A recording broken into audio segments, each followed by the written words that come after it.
నమస్కారం, సుఖీభవకు స్వాగతం. ఈరోజు సుఖీభవలో గాల్ స్టోన్స్ ని కరిగించే ఆయుర్వేద చిట్కాలివే. పొగ తాగని వారిలో లంగ్ క్యాన్సర్ పూర్తిగా నయం, వేసవిలో గుండె జబ్బుతో భద్రం, కాళ్ళు చేతులు తరచూ చల్లబడుతున్నాయా? ఇంకా హెల్త్ టిప్, కడుపు నిండా తిండి, కంటి నిండా నిద్ర ఉంటే చాలు, అంతకు మించిన సుఖం మనిషికి మరొకటి లేదు. కానీ కడుపు నిండుగా తినడం కష్టమైతే అంతకు మించిన శాపం మరొకటి లేదు. గాల్ బ్లాడర్లో రాళ్ళు ఉన్నప్పుడు ఇలాంటి బాధే మనకు అనుభవంలోకి వస్తుంటుంది. తిన్న ప్రతిసారి పొట్టలో కుడివైపు అంతా నొప్పిగా ఉంటుంది.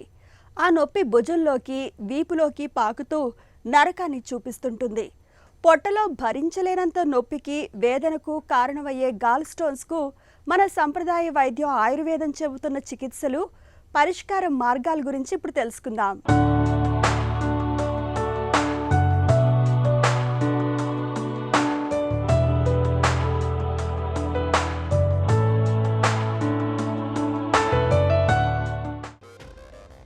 మారిన మన ఆహారపు అలవాట్లు కావచ్చు, లేదా బరువు పెరగడం వల్ల కావచ్చు, మహిళల్లో హార్మోన్ల సమతూకం సరిగ్గా లేకపోవడం వల్ల కావచ్చు, ఇవాళ మనలో చాలామందికి పిత్తాశయంలో రాళ్లనేవి పెద్ద సమస్యగా మారుతున్నాయి. నడివయసు దాటిన మహిళల్లో ఈ సమస్య మరీ ఎక్కువగా ఉంటుంది. పిత్తాశయం కండరాలు సరిగ్గా వ్యాకోచించకపోవడం వల్ల పైత్యరసం ఎక్కువ కాలం నిల్వ ఉండిపోవడం, దానికి కొలెస్ట్రాల్ కణజాలం తోడవడం, ఆపై అవి ఘనీభవించి రాళ్లుగా ఏర్పడుతుంటాయి. పిత్తాశయంలో రాళ్లని ఆయుర్వేదం పిత్తాశ్మరి అని పిలుస్తుంది. పిత్తాశయంలో రాళ్లు ఉన్నప్పుడు పొట్టలో కుడివైపు భాగంలో చాలా తరచూ నొప్పి బాధిస్తుంటుంది. తిన్న తర్వాత ఈ నొప్పి తీవ్రత పెరుగుతుంటుంది. తిన్న ప్రతిసారి పొట్టలో నొప్పి మొదలవుతూ ఆపై వాంతి అవుతున్నప్పుడు, ముఖ్యంగా కొవ్వు పదార్థాలు తీసుకున్నప్పుడు, అజీర్తి బాధలు పెరుగుతున్నప్పుడు పసరుతిత్తిలో రాళ్లు ఉన్నాయని అనుమానించాలి. పిత్తాశయంలో రాళ్ళు ఏర్పడినప్పుడు చాలామంది అశ్రద్ధ చేస్తారు, లేదంటే వాళ్ళు చాలా రకాలైన చిట్కాలు లాంటివి తీసుకుంటూ ఉంటారు. కాకపోతే దీనికి అర్లీ స్టేజ్ అంటే 3 mm 2 mm చాలా మైన్యూట్ ఫామ్లో కనుక స్టోన్స్ ఉంటే కనుక పర్వాలేదు. కాకపోతే ఆ స్టోన్ కనుక సింగిల్గా ఉండి పెద్దగా అయితే కనుక తప్పనిసరి డాక్టర్ దగ్గరికి వెళ్ళి ట్రీట్మెంట్ తీసుకోవాలి. ముఖ్యంగా దీనికి స్కాన్ తప్పనిసరి. అంటే ప్రతి ఒక్క 6 monthsకి ఎవరికైతే ఈ యొక్క స్టోన్స్ ఏర్పడ్డాయో వాటికి స్కాన్ తప్పనిసరి తీసుకోవాలి. అది కూడా హోల్ అబ్డామిన్ స్కాన్ తీసుకోవాలి. ఎందువల్లనంటే సాధారణంగా వచ్చే కిడ్నీ స్టోన్స్కి కిడ్నీ ఫ్లష్ అవుట్ చేస్తుంది, దాని ఫంక్షన్ ద్వారా చేస్తుంది. అక్కడ కూడా ఒక్కొక్కసారి స్టోన్ పెద్దగా ఉంటే దానికి కూడా ఒక్కోసారి లిథోట్రిప్సీ చేయవలసి వస్తుంది. చాలా పెద్ద స్టోన్స్ ఏర్పడి, మల్టిపుల్ స్టోన్స్, పెద్ద పెద్ద స్టోన్స్ ఏర్పడితే తప్పనిసరి సర్జరీ. ఇప్పుడు ఈ యొక్క పిత్తాశయంలో రాళ్ళకి కూడా ఆర్గన్ చిన్నగా ఉండి దాంట్లో స్టోన్ పెద్దగా ఉంటే కనుక అది ఎప్పుడైనా కాంప్లికేట్ అవుతుంది. కాబట్టి దానికి సర్జరీ ఫైనల్గా చేయించుకోవాల్సిన అవసరం ఉంటుంది ఎప్పుడో ఒకప్పుడు. సుమారు సంవత్సరం తర్వాత లేకపోతే 5 సంవత్సరాల తర్వాత కూడా వాళ్ళకి అది కాంప్లికేట్ అవ్వడానికి అవకాశం. ఇవన్నీ ఎలా జరుగుతున్నాయని ప్రక్రియకి తప్పనిసరి ఒక హోల్ అబ్డామిన్ స్కాన్ తీసుకోవాలి. ఇదే పిత్తాశయంలో చాలా చిన్న చిన్నగా స్టోన్స్ ఉన్నాయి, మైక్రోగ్రాన్యూల్స్ ఉన్నాయి, అలాగే అవి less than 3 mm or 5 mm ఉన్నాయి. అప్పుడు మీరు చిట్కాల ద్వారా లేదంటే ఆయుర్వేదిక్ మెడిసిన్స్ ద్వారా చికిత్స తీసుకోవచ్చు. అందులో ముఖ్యంగా మీకు ఆహార నియమాలు తప్పనిసరి పాటించాలి. ఆహారంలో ముఖ్యంగా ఏంటంటే మీరు ఫ్యాటీ ఫుడ్ చాలా తగ్గించాలి, ఉపవాసాలు చేయకూడదు, ఎక్కువ వ్యాయామం చేయకూడదు. చాలామంది జిమ్కి వెళ్ళిపోయి చెమటలు పోసేసి ఎక్సర్సైజ్ చేసేస్తూ ఉంటారు పిచ్చి పిచ్చిగా. అప్పుడు కూడా డీహైడ్రేషన్ వచ్చి వాళ్ళకి ఈ యొక్క ఆర్గన్ మీద ఎఫెక్ట్ చూపిస్తుంది. ఎందుకంటే ఆ ఆర్గన్ తోటి లింక్ అయ్యేది లివర్లో ఏదైతే ఈ యొక్క ఫ్యాట్ మెటబాలిజం కానీ లేదంటే ఇతరత్ర మెటబాలిక్ ప్రాబ్లమ్స్ అన్నీ కూడా ఏర్పడడానికి మనం చేసే పనిని బట్టి ఉంటుంది. కాబట్టి ప్రతి వాళ్ళు కూడా తప్పనిసరి నీళ్లు తాగాలి. సుమారు 4 నుంచి 5 లీటర్లు కంపల్సరీ నీళ్లు తాగాలి, ముఖ్యంగా ఈ యొక్క పిత్తాశయ అస్మరీకి, ఈ స్టోన్స్కి. అలాగే ఆహారంలో కూడా ఫ్యాట్స్ చాలా మటుకు తగ్గించాలి. అలాగే అరగని పదార్థాలు, ముఖ్యంగా నాన్ వెజిటేరియన్ ఫుడ్, మసాలాసు, బిర్యానీలు లాంటివి చాలా మటుకు తగ్గించాలి. మరి ఏం తినాలి అంటే సాత్విక ఆహారం, త్వరగా అరిగే ఆహార పదార్థాలు, గుడ్డు తీసుకోవచ్చు, చేపలు తీసుకోవచ్చు, అలాగే కొన్ని సప్లిమెంట్స్ అవిసెల్ లాంటివి తీసుకోవచ్చు, ఎందుకంటే కొంచెం నెయ్యి లాంటివి తీసుకోవచ్చు. వీటి ద్వారా ఏమైందంటే లివర్లో యొక్క ఫ్యాట్ మెటబాలిజం కానీ ఏదైనా ఫ్యాటీ లివర్ కండిషన్ లాంటిది ఏదైనా ఉంటే అవి కూడా తగ్గడానికి అవకాశం ఉంటుంది. అదే బరువు నియంత్రణ తప్పనిసరి చేసుకోవాలి. అది చేసుకుంటే కూడా వీళ్ళకి ఆ యొక్క స్టోన్స్ త్వరగా తగ్గడంతో పాటు లేదా అంటే వాళ్ళకి అవి ఇబ్బంది పెట్టకుండా ఉంటాయి. పసరుతిత్తులో రాళ్ల పరిమాణం చిన్నగా ఉన్నప్పుడు సర్జరీ దాకా వెళ్లకుండానే ఆయుర్వేద చికిత్సల సాయంతో వాటిని కరిగించుకునే అవకాశం ఉంది. పసరుతిత్తులో రాళ్లు ఉన్నప్పుడు కాలేయం పైన పసరుతిత్తిపైన పనిభారం తక్కువగా ఉండేలా చూసుకోవాలి. కొవ్వు పదార్థాల్ని, ముఖ్యంగా నూనె పదార్థాల్ని, కారం, మసాలాల్ని బాగా తగ్గించి సాత్విక ఆహారం తీసుకోవడం మేలు. ద్రవాహారాల్ని వీలైనంత ఎక్కువగా తీసుకుంటూ ఉండాలి. సి విటమిన్ ఉన్న పళ్ళు తీసుకోవడం చాలా బాగా మేలు చేస్తుంది. పళ్లలోని సి విటమిన్ కొలెస్ట్రాల్ని బయలురసంలా మార్చడానికి ఉపయోగపడతాయి. పసరుతిత్తిలో రాళ్లు ఉండి వాటి మూలంగా నొప్పి బాధిస్తున్నప్పుడు గోరువెచ్చగా వేడి చేసిన ఆముదంలో ముంచిన వస్త్రాన్ని పొట్టపై కుడి భాగంలో పరిచి ఉంచాలి. ఇలా చేయటం వల్ల నొప్పి, బాధల నుంచి ఉపశమనంగా ఉంటుంది.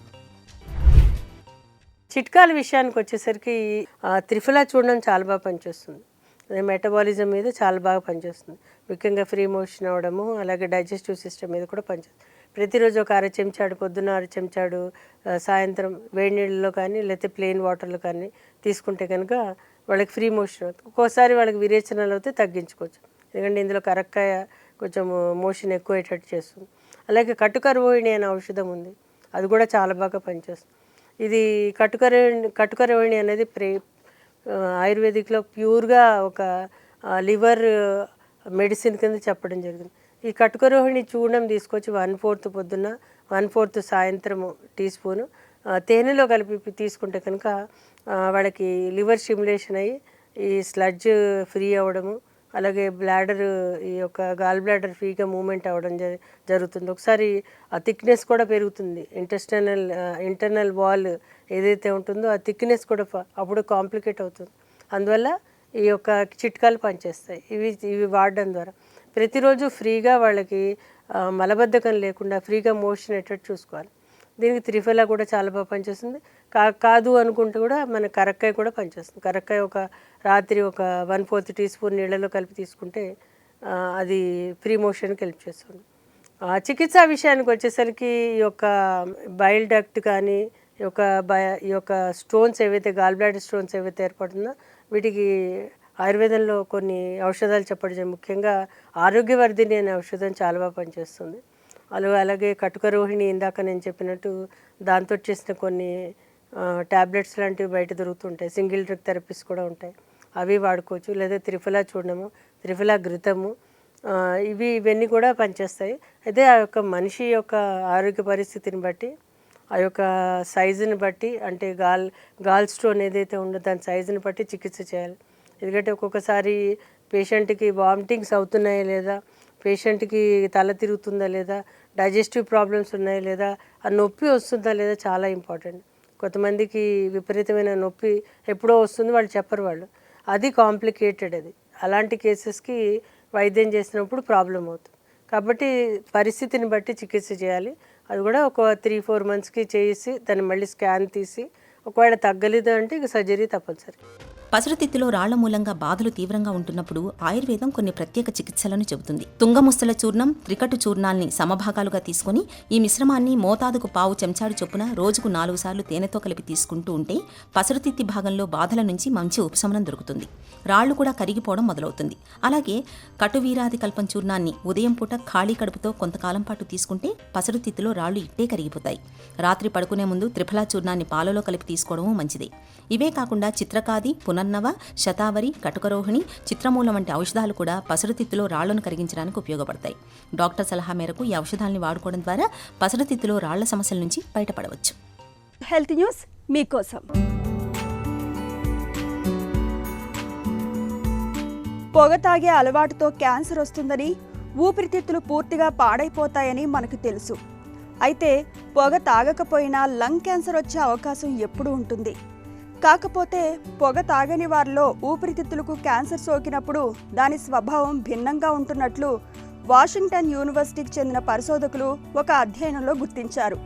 పొగ తాగే అలవాటు లేని వారిలో లంగ్ క్యాన్సర్ను కొత్త చికిత్స పద్ధతిలో సులువుగానే నయం చేసే అవకాశం ఉందని శాస్త్రవేత్తలు పేర్కొంటున్నారు. పొగ అలవాటు లేని వారి ఊపిరితిత్తుల్లో తలెత్తిన కణితుల్లో కొన్ని ప్రత్యేకమైన జన్యు మార్పులు ఉంటున్నాయి.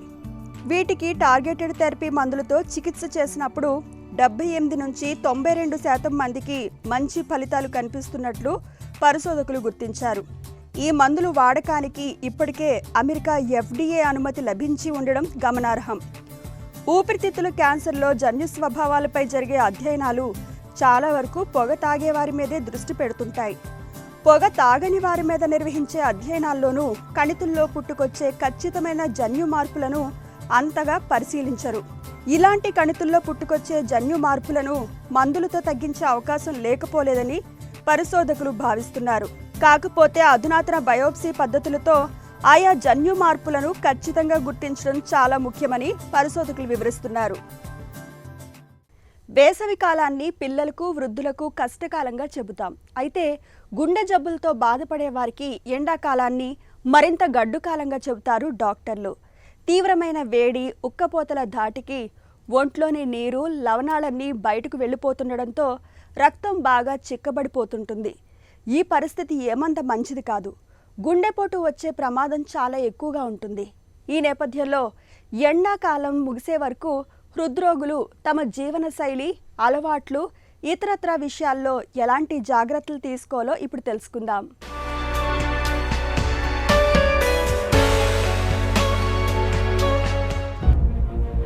వేసవిలో తీవ్రమైన వేడి నుంచి తనను తాను కాపాడుకునేందుకు మనలోని ఒక అద్భుతమైన కూలింగ్ వ్యవస్థ ఉంది. శరీర ఉష్ణోగ్రత కన్నా బయట వేడి ఎక్కువైతే వెంటనే మనకు ధారాళంగా చెమటలు పట్టేస్తాయి. రక్తనాళాలు కూడా బాగా విప్పారుతాయి. దీంతో శరీర ఉష్ణోగ్రత స్థిరంగా కొనసాగుతుంది. ఈ ప్రక్రియలో మొత్తంగా మన గుండె కొట్టుకునే వేగం బాగా పెరుగుతుంది. దాంతోపాటే రక్తపీడనం కూడా బాగా తగ్గిపోతుంది. సాధారణ ఆరోగ్యవంతులకు ఈ పరిస్థితులు ఏమంత ప్రమాదకరం కాదు, కానీ ఇప్పటికే గుండె జబ్బులతో బాధపడుతున్న హృద్రోగులకు మాత్రం బాగా సంకటంగా ఉంటుంది. వేగంగా కొట్టుకునే గుండె, తగ్గిన బీపీ మూలంగా గుండె నుంచి రక్త ప్రసారం బాగా తగ్గుతుంది. ఫలితంగా గుండె విఫలమయ్యే ప్రమాదం ఎక్కువగా ఉంటుంది. గుండెను భద్రంగా ఉంచుకునేందుకు హృద్రోగులు ప్రతినిత్యం బీటా బ్లాకర్స్, డైయూరెటిక్స్ వంటి మందుల్ని వాడుతుంటారు. డైయూరెటిక్స్ అనేవి ఒంట్లో నీటి శాతాన్ని బాగా తగ్గించే మందులు. చెమట రూపంలో ఒకవైపు నీరు, లవణాలు ధారాళంగా బయటకు వెళ్లిపోవడం, మరోవైపు ఉన్న నీటిని కూడా తగ్గించే డైయూరెటిక్స్ మందుల వాడకం వల్ల హృద్రోగుల శరీరం తీవ్రమైన వేడితో అట్టుడికిపోతుంటుంది. వేసవిలో ప్రాణానికే ప్రమాదకరంగా పరిణమించే ఈ పరిస్థితులను అదుపులో ఉంచుకునేందుకు హృద్రోగులు వేసవిలో తమ జీవనశైలి మొదలుకొని అలవాట్ల వరకు అనేక జాగ్రత్తల్ని తీసుకోవాలి. ఎండలు తగ్గుముఖం పట్టేంత వరకు హృద్రోగులు నీడపట్టున గడపడమే మంచిది. ఇంట్లో చల్లదనానికి అనువైన ఏర్పాట్లు చేసుకోవాలి. తప్పనిసరిగా ఎండకు వెళ్లాల్సి వచ్చినప్పుడు వెంట గొడుగు తీసుకెళ్లాలి. ద్రవాహారాల్ని ఎక్కువగా తీసుకుంటూ ఉండాలి. వేడి తీవ్రత మరీ ఎక్కువగా ఉన్నప్పుడు ఒంటికి తడిబట్టలు చుట్టుకోవడం మంచిది. ఒంట్లో నీరు, లవణాల శాతాన్ని తగ్గించే డైయూరెటిక్స్, బీటా బ్లాకర్స్ వంటి మందుల మోతాదు, వాటి వాడకం విషయంలో ఎప్పటికప్పుడు డాక్టర్ సలహా తీసుకుంటూ ఉండాలి. ఈ జాగ్రత్తలు వేసవిలో మన గుండెను భద్రంగా ఉంచుతాయి. చలికాలంలోనో లేదా బాగా ఏసీ ఉన్న గదిలో కూర్చున్నప్పుడు మన చేతులు, కాళ్ళు చల్లబడడం మనకు అనుభవమే. కానీ కొంతమందికి వాతావరణంతో సంబంధం లేకుండానే కాళ్ళు, చేతులు చల్లగా ఉంటాయి. వేడి వాతావరణంలోనూ అరికాళ్ళు, అరిచేతులు మంచుగడ్డల్లా చల్లగా తగులుతుంటాయి. చల్లదనంతో పాటు చేతులు పారిపోవడం, తిమ్మిర్లు రావడం లేదా స్పర్శ తెలియకపోవడం వంటి ఇబ్బందులు కూడా కొందరిలో కనిపిస్తుంటాయి. ఇలాంటప్పుడు నా శరీరతత్వం ఇంతేనని చాలామంది తేలిగ్గా తీసుకుంటూ ఉంటారు. నిజానికి కాళ్ళు, చేతుల్లో ఇలాంటి చల్లదనం వెనుక రక్త ప్రసరణ వ్యవస్థలో ఇబ్బందులు కారణంగా ఉంటాయని చెబుతారు డాక్టర్లు. ఆసక్తికరమైన ఈ విషయం గురించిన మరిన్ని వివరాలను డాక్టర్ని అడిగి ఇప్పుడు తెలుసుకుందాం.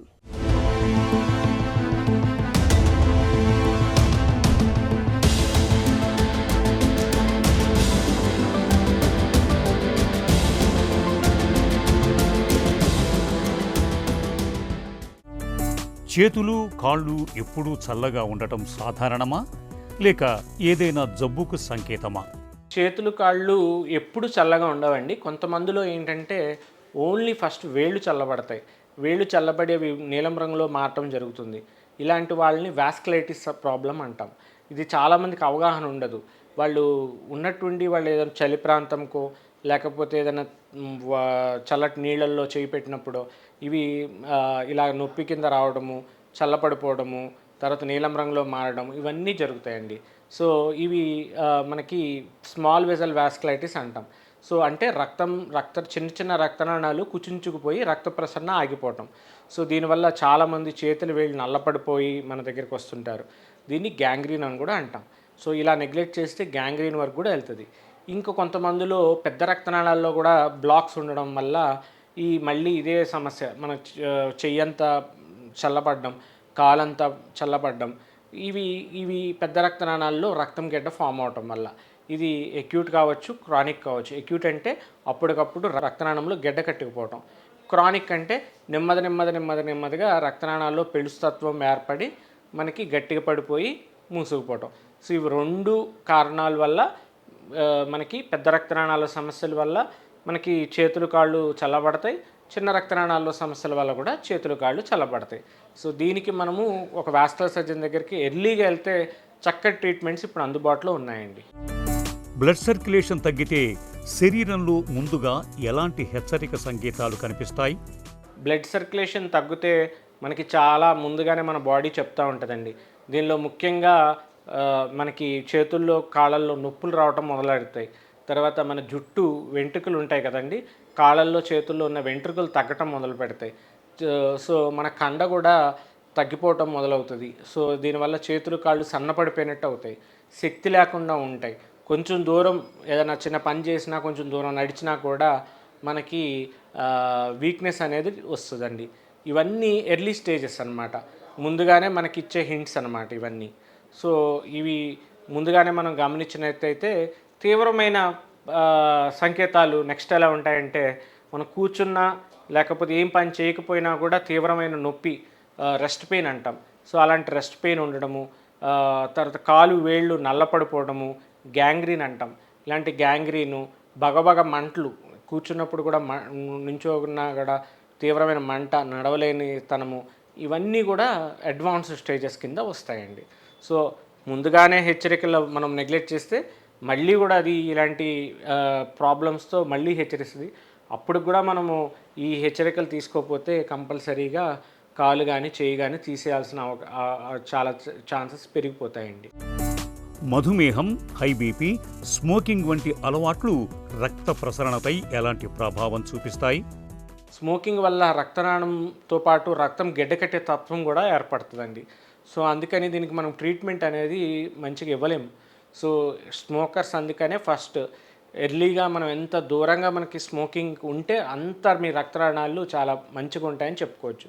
సో నెక్స్ట్ వచ్చేది షుగర్ ఎందుకని మనం మాట్లాడుకోవాలంటే, మన భారతదేశంలో ముఖ్యంగా మన తెలంగాణ, ఆంధ్ర ప్రాంతాల్లో షుగర్ అనేది చాలా కామన్గా చూస్తుంటాం. సో అందుకని మనం ఆ షుగర్కి వాళ్ళ బారిన పడేవాళ్ళు కంట్రోల్ ఉంచుకోవటమే కాకుండా ఈ ప్రమాదాల గురించి కూడా అవగాహన పెంచుకొని ముందుగానే ఒక వాస్కులర్ సర్జన్ దగ్గరికి వెళ్ళి చూపించుకోవాలి. అప్పుడే మనము ఈ రక్తనాళాల సమస్య నుంచి మనం కాపాడుకోవచ్చు. 3 బీపీ పేషెంట్స్ వయసు రీత్యా కూడా వాళ్ళల్లో రక్తనాళాల్లో మార్పులు మొదలవుతాయండి. ఇవి రక్తనాళం యొక్క పటిష్టతత్వానికి అంటే కాల్షియం డిపాజిషన్స్కి కారణమవటమే కాకుండా రక్తనాళం పూర్తిగా మూసుకుపోయే ప్రమాదం కూడా ఉంటుందండి. సో అందుకని ఈ ప్రాబ్లమ్స్ ఉన్నవాళ్ళు, వీళ్ళతో పాటు ఆటోఇమ్యూన్ వాస్కులైటిస్ కూడా, ఈ 4 కారణాలు మనకి రక్త ప్రసరణలో మార్పులకి కారణమవుతుంది. నడిచేటప్పుడు కాళ్లలో నొప్పి రావటం, కొద్దిసేపు ఆగితే తగ్గిపోవటాన్ని ఆర్టరీస్ బ్లాకేజీకి సంకేతంగా భావించవచ్చా? కొంచెం దూరం నడవంగానే మన పిక్కలు పట్టేయటం, లేకపోతే నొప్పి రావటం, మనం కాసేపు కూర్చొని రెస్ట్ తీసుకున్న తర్వాత మళ్ళీ నడవగలగటం, దీన్ని క్లాడికేషన్ అంటాము. సో ఈ క్లాడికేషన్ యొక్క మెయిన్ ఎందువల్ల వస్తుందంటే, మనకి కండకి సరిపడా రక్తం అందకపోవడం వల్ల. ఎందుకని అందట్లేదంటే రక్తనాళంలో బ్లాకేజ్ ఉండడం వల్ల. సో ఎప్పుడైతే రక్తనాళం బ్లాక్ అంటే రక్తనాళం పూడిక ఏర్పడి మనకి రక్తం కిందకి అందట్లేదో అప్పుడు మనకి ఈ క్లాడికేషన్ పెయిన్ అంటాము. అంటే నడవలేకపోవటము, కొద్ది దూరం నడవగానే నొప్పి రావటము, కాళ్ళల్లో శక్తి లేకపోవటము, ఇందాక చెప్పినట్టు కాళ్ళు కండ తగ్గిపోయి సన్నపడడం కాలు, ఇవన్నీ కూడా early stages of arterial disease అని మనం చెప్పుకోవచ్చు. కాళ్ళు, చేతులు నల్లబడటంతో పాటు నీలం రంగులోకి మారటం లేదా మొద్దుబారటం అనేది ఎందుకు ప్రమాదకరం? ఇది మనము ఎప్పుడైతే ఇలాగా నీలం రంగులో మారడము, నొప్పులు రావడము, చల్లగా ఉండడము చాలా సీరియస్గా తీసుకోవాలండి.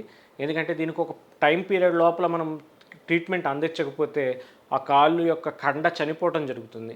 ఎప్పుడైతే మనకి చేతి యొక్క కాలు కండ చనిపోయిందో మళ్ళీ అది బతికి రావడం అనేది జరగకపోవచ్చు.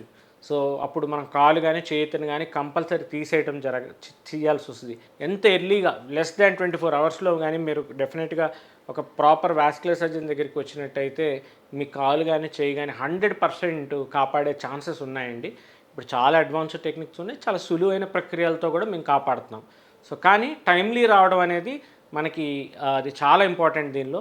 సో దీని మీద ఎంతైనా మనకు తెలిసిన వాళ్ళకి కూడా ఈ పాయింట్ మీరు చెప్పినట్టయితే వాళ్ళ టైమ్లీగా ఎప్పుడైతే వెంటనే కాళ్ళు చేతులు చల్లపడ్డాయో, నాడి కొట్టుకోవట్లేదో, నీలం రంగులో మారుతున్నాయో, వెంటనే మనము ఒక వాస్కులర్ సర్జన్ దగ్గరికి, మీకు అందుబాటులో ఉన్న వాస్కులర్ సర్జన్ దగ్గరికి కంపల్సరీగా వెతుక్కొని మీరు వెళ్ళాల్సిన బాధ్యత మీదే ఉంటుంది. ఎందుకంటే అది మీ కాలు మీ చెయ్యి, మీరే కాపాడుకోగలగాలి కాబట్టి. బ్లడ్ సర్క్యులేషన్ సమస్యల్ని నిర్ధారించడానికి ఏ పరీక్షలు చేస్తారు? డాప్లర్ స్కాన్ ఎలా ఉపయోగపడుతుంది? ఆర్టీరియల్ ఏబిఐ టీబీఐ అనే చిన్న ప్రక్రియ ఉంటుంది. దాని ద్వారా ఎంత పర్సంటేజ్ ఫ్లో వెళ్తుందో చూస్తాము. నెక్స్ట్ డాప్లర్ స్కానింగ్ అనేది చాలా ఉపయోగపడుతుందండి. ఈ స్కానింగ్ చేసినప్పుడు పైనుంచి రక్తం ఎంత వస్తుంది, కింద నుంచి రక్తం మళ్ళీ పైకి అందుతుందా లేదా, ఇవన్నీ కూడా ఒక చిన్న స్కానింగ్తోనే మేము చూస్తాము. దీని నెక్స్ట్ మనకి ఎవరిలో అయితే బ్లాకేజ్ ఉందని కన్ఫర్మ్ చేసుకున్నామో మనం నెక్స్ట్ కంపల్సరీగా సిటీ యాంజియోగ్రామ్ అని తీస్తామండి. ఈ సిటీ యాంజియోగ్రామ్ కానీ లేకపోతే రెగ్యులర్ యాంజియోగ్రామ్ అనేది తీసినప్పుడు మనకి ఈ ఎంత పొడుగు బ్లాక్ ఉంది, ఎక్కడి నుంచి ఎంత పర్సంటేజ్ బ్లాక్ ఉంది అనేది మనకు ఇంకా క్లారిటీగా మనకి అర్థమవుతుందండి. జీవనశైలి మార్పుల సాయంతో బ్లడ్ సర్క్యులేషన్ను మెరుగుపరుచుకోవచ్చా? జీవనశైలిలో మార్పులు చేసినట్టయితే చాలా ఈజీగా ఈ వాస్కులర్ సమస్యల నుంచి తప్పించుకోవచ్చండి. ముఖ్యంగా మనం రోజు ఒక ½ అన్ అవర్ నడిచినట్టయితే మనకి వాస్కులర్ సమస్యలు అన్నీ కూడా పోతాయి.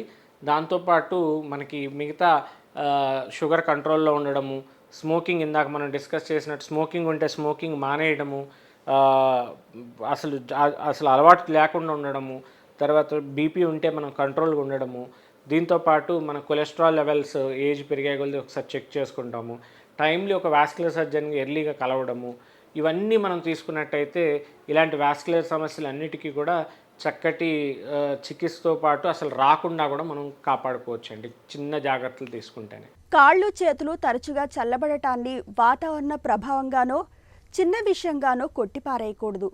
అది మన శరీరంలో రక్త ప్రసరణ వ్యవస్థలో జరుగుతున్న అంతర్గత సమస్యలకు తొలి సంకేతంలా భావించాలి. డాక్టర్ని సంప్రదించి తగిన పరీక్షలు చేయించుకోవాలి.